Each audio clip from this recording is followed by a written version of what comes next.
is the most important sketchbook of my art journey so far. You'll see why in just a little bit. And I have a little bonus for you. But first, let's dive into some of my favorite pages. I'm really pleased with this page in the sketchbook since I actually tried to make it look cohesive and did a little bit of work with the shading. I combined a bunch of references to create this girl very casually sipping her tea, and this is Paul from Dune, which is a perfect transition to the next one. A study of Timothée Chalamet by Anais Gonzalez. I really like her clean shading techniques and her hatching style.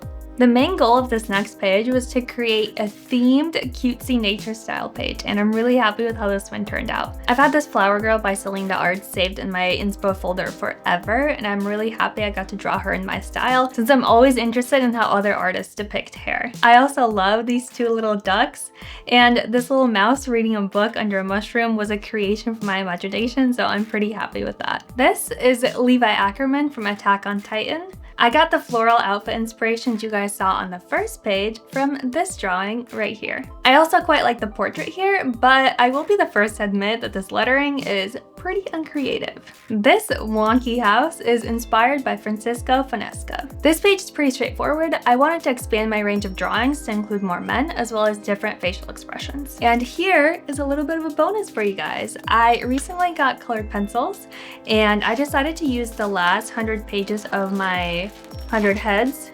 sketchbook for some colored pencil drawings. This one you guys have already seen. This is my very first colored pencil drawing. I made a whole separate video about that one, but this one, this is a very cute little capybara. I don't know exactly why I decided to draw this, but a capybara is my Netflix profile picture, so I think it kind of fits me. I drew this one in 3 different mediums and I still cannot get the likeness right.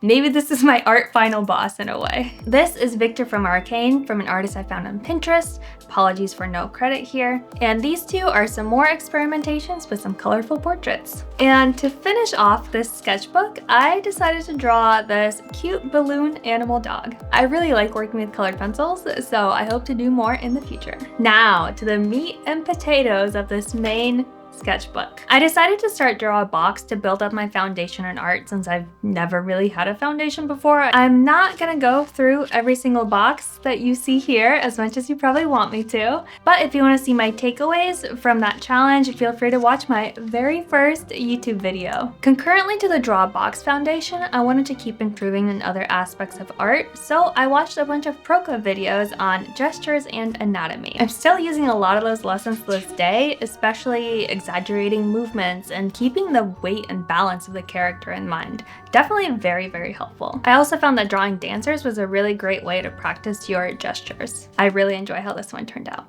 This is part of learning anatomy, breaking down the movements of the torso, called the bean, not the Leo bean. And I find this very helpful to have realistic movement to your bodies. And more beans. This is the draw box stuff.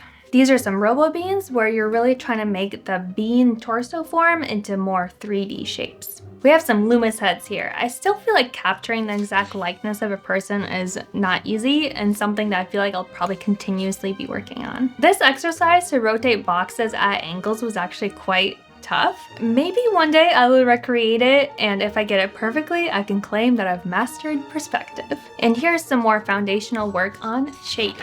And on this page, my favorite part are these boxes of textures. And these are from lesson 2 of Drawbox, where you're learning about construction, forms, and textures. As you can see, these are fun little cross sections of textures, and I like how they turned out. I think this page of textures is pretty funny because you can see how enthusiastic I was about, getting all the textures right here. But then I just kind of slowly started filling them in just to fill them in and get this page done.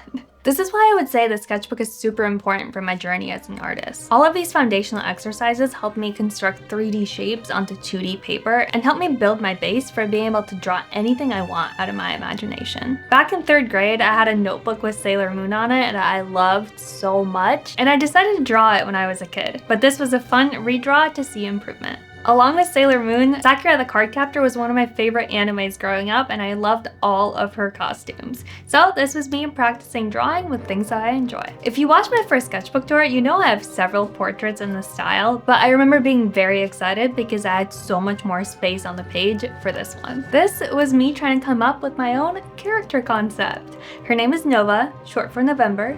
Very edgy, I know. But I think she turned out pretty cute, and I actually really like how this one turned out. These are from going to the Metropolitan Museum of Art in New York City and drawing from life. For some reason, I tend to reread Twilight, don't judge, so I drew some scenes from the movie. For this one, the top ended up being a warm-up drawing because I realized I didn't have enough space to get her likeness correct with the amount of space I allocated for her head, so I ended up redrawing it down here and being much happier with it. So that's me taking my own lessons to heart. It's always okay to redraw something. And all of these are little thumbnail sketches for bigger projects, which is why they're kind of faint and a little bit hard to see. So this is the sketch for this one.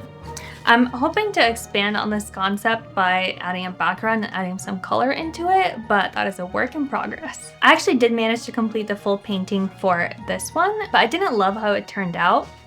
I'll show you guys anyway, but there are definitely a lot of iterations I want to go through before I actually release the final version of this one, so I'll just treat it like a practice. This is the sketch, and this is the final project.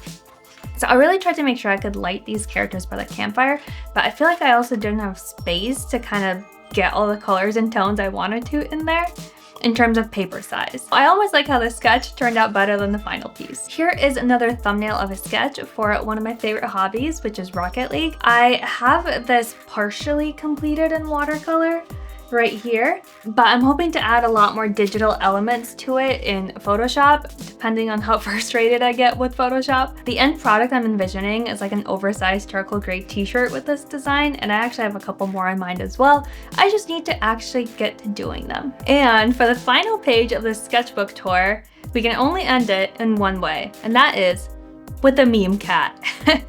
I love this cat eating corn on the cob. Honestly, this page probably shouldn't have seen the light of day, but it's just kind of some random doodles I enjoy. Thanks for watching. I'll see you in the next one. Bye.